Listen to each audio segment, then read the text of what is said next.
नमस्ते दोस्तों, Rudra home remedies में आपका फिर से स्वागत है। क्या आपने कभी सोचा है कि आपके शरीर का रिमोट कंट्रोल कहाँ है? आपके हाथ में नहीं, बल्कि आपके पेट के बीचों बीच उस छोटे से गड्ढे में है जिसे हम नाभि कहते हैं। अब इसी वक्त अपना ध्यान अपनी नाभि पर लगा कर देखिए। लगाइए। क्या आप जानते हैं कि इस वक्त आपकी नाभि के अंदर क्या हलचल हो रही है? शायद नहीं, है ना?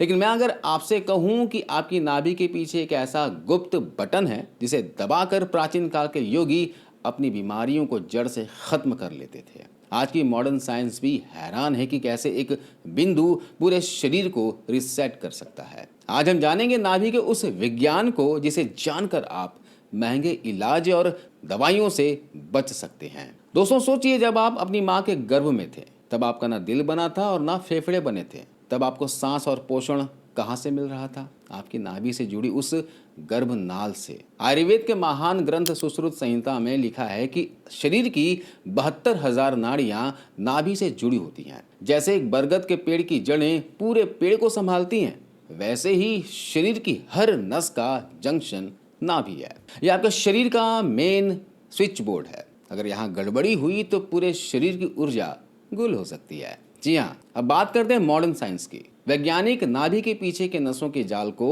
सिलिएक प्लेक्सस कहते हैं। इसे दूसरा दिमाग भी कहा जाता है क्योंकि यहाँ 100 मिलियन से भी ज़्यादा नर्व सेल्स होते हैं।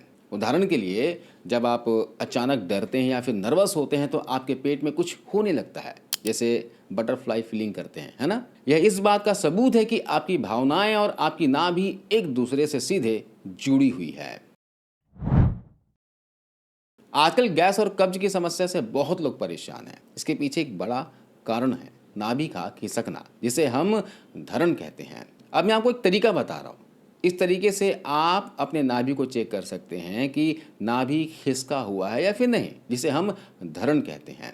कैसे चेक करना है? सुबह खाली पेट सीधे लेट जाएं, पीठ के बल पे लेटिएगा, अंगूठे को नाभि के बिल्कुल बीच में रखें और हल्का सा दबाएं। अगर आपको धड़कन, जैसे दिल धड़कता है, बिल्कुल केंद्र में महसूस हो रही है तो आप ठीक हैं।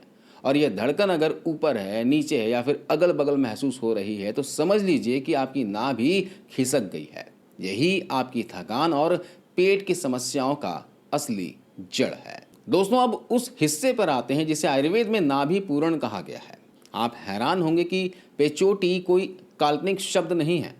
हमारी नाभि के पीछे एक विशेष ग्रंथि मानी जाती है जिसे पेचोटी ग्लैंड कहते हैं। ये ग्लैंड एक स्पंज की तरह काम करता है। जैसे सूखी जमीन पर पानी डालते ही उसे सोख लेती है ना? वैसे ही यह ग्लैंड तेल को सोखकर शरीर की उन 72,000 नसों तक पोषण पहुंचाता है जो सूख चुकी है। आइए जानते हैं कि किस समस्या में कौन सा तेल जादुई असर दिखाएगा। सबसे पहले बात करेंगे सरसों के तेल की, मस्टर्ड ऑयल की। सरसों का तेल तासीर में गर्म होता है और इसमें ओमेगा 3 फैटी एसिड भरपूर होता है। जैसे पुरानी साइकिल या सिलाई मशीन जाम होने पर हम उसमें तेल डालते हैं और वो सर चलने लगती है, आराम से बढ़िया चलती है ना, मक्खन की तरह।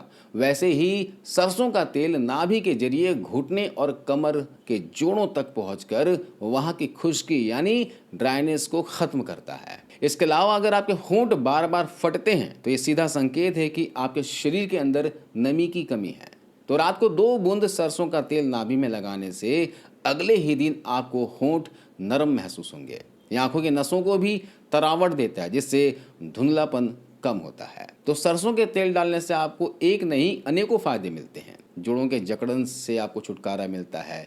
जोड़ों में चिकनाई की कमी है तो चिकनाई लाने में ये मदद करता है। आंखों के लिए अच्छा है, आपके होंठ के लिए अच्छा है। तो सरसों तेल आप जरूर डालिएगा अगर आपको इस तरह की समस्या है। अब बात करेंगे नीम के तेल की। देखिए, नीम एक नेचुरल ब्लड प्यूरिफायर है। हम चेहरे के ऊपर क्रीम लगाते हैं, लेकिन मुहासे, पिंपल्स खून की गंदगी से होते हैं। नाभि में अगर नीम का तेल डालेंगे तो उसके एंटीबैक्टीरियल तत्व सीधे नसों के जरिए खून में मिल जाते हैं। इससे क्या असर होता है? यह शरीर के किसी भी हिस्से में होने वाली खुजली, एक्जिमा या फिर बार बार होने वाले फोड़े फुंसियों को जड़ से खत्म करता है। ये महंगे कॉस्मेटिक से बेहतर है क्योंकि यह समस्या को बाहर से नहीं अंदर से ठीक करता है और इसमें पैसे भी खर्च नहीं होते। तो अगर आपको स्किन से संबंधित कोई समस्या है, खुजली है, एक्जिमा है ना, तो आप नाभि के अंदर 2 बूंद नीम का तेल डालकर सोइएगा। वीडियो के आखिरी में बताऊंगा कि किस तरह से डालना है, क्या करना है और क्या सावधानी है ना, गलतियां क्या नहीं करनी है, ये भी मैं बताऊंगा, तो ध्यान से अंत तक देखिएगा। अब बात करते हैं बादाम रोगन तेल की और नारियल तेल की। बादाम का तेल विटामिन ई का खजाना है, ये हम सबको पता है। अगर आपको रात को गहरी नींद नहीं आती या फिर दिन भर दिमाग में खिचड़ी पकती रहती है, ओवर थिंकिंग की समस्या है, तो बादाम तेल की 2 बूंदें आपके नर्वस सिस्टम को ठंडा कर देंगे। इससे बाल झड़ना भी कम होगा और चेहरे पर एक डिवाइन ग्लो आएगा। नारियल तेल की बात करें तो महिलाओं के लिए यह किसी अमृत से कम नहीं है। आयुर्वेद के अनुसार नाभि का सीधा संबंध प्रजनन अंगों से होता है। नारियल तेल ठंडा और पोषण देने वाला होता है। यह पीरियड्स के दर्द को शांत करता है और हार्मोनल इनबैलेंस जैसे कि पीसीओडी, पीसीओएस की समस्या में बहुत लाभकारी है। अब बात करेंगे दोस्तों शुद्ध देशी घी की। ये पेट की समस्याओं का काल है। अगर आपको सुबह शौच के लिए घंटों बैठना पड़ता है या फिर पेट हमेशा भारी रहता है, तो इसका मतलब है कि आपकी आंतें सूख गई हैं, है ना, और सूखी हुई आंतों में मल फंस जाता है, कब्ज की समस्या हो जाती है। तो इसका समाधान क्या है? गाय का शुद्ध देशी घी हल्का गुनगुना करके नाभि में डाला करें। यह आंतों की दीवारों को चिकना बनाता है, जिससे पुरानी से पुरानी कब्ज भी ठीक हो जाती है और सुबह पेट एक बार में साफ होता है। अब ये तो कोई महंगा उपाय नहीं है, न इसमें आपको पैसे खर्च करने हैं, तो करके तो देखिए, फ़ायदा मिलेगा। बहुत से लोगों को मिला है, काफ़ी लोगों ने इसे आजमाया है। अब मैं आपको लगाने का तरीका बताता हूँ। सिर्फ तेल डालना काफ़ी नहीं होगा, सही तरीका होना चाहिए। तो क्या करना है? रात को सोने से ठीक पहले सीधे लेटकर 2 से 3 बूंद नाभि में डालें। आप कोई सा भी तेल उपयोग कर सकते हैं जैसे मैंने आपको बताया, और अपनी अनामिका उंगली रिंग फिंगर से नाभि के चारों ओर 2 मिनट तक घड़ी की दिशा में क्लॉकवाइज मालिश करें। हल्के हाथों से मालिश कीजिएगा, हल्के उंगली से मालिश कीजिएगा ना, दबाना नहीं है। अब तेल लगाने के बाद क्या नहीं करना है ये भी सुन लीजिए। नाभि में तेल डालना जितना फायदेमंद है उतना ही नुकसानदायक भी हो सकता है, तो सावधानी बरतिएगा। कुछ गलतियां हैं, उसे नोट कर लीजिए। अगर आप ये गलतियां करते हैं तो फायदे की जगह नुकसान भी हो सकता है। तो ध्यान से सुनिए, तुरंत उठकर भागना नहीं है। तेल डालने के बाद कम से कम 10 से 15 मिनट तक आपको सीधे लेटे रहना चाहिए। अगर आप तेल डालते ही उठकर खड़े हो जाएंगे या फिर चलने लगेंगे तो तेल नसों के अंदर समाने के बजाय बाहर बह जाएगा और आपको कोई फ़ायदा नहीं मिलेगा। इसके अलावा भोजन के तुरंत बाद ये ना करें।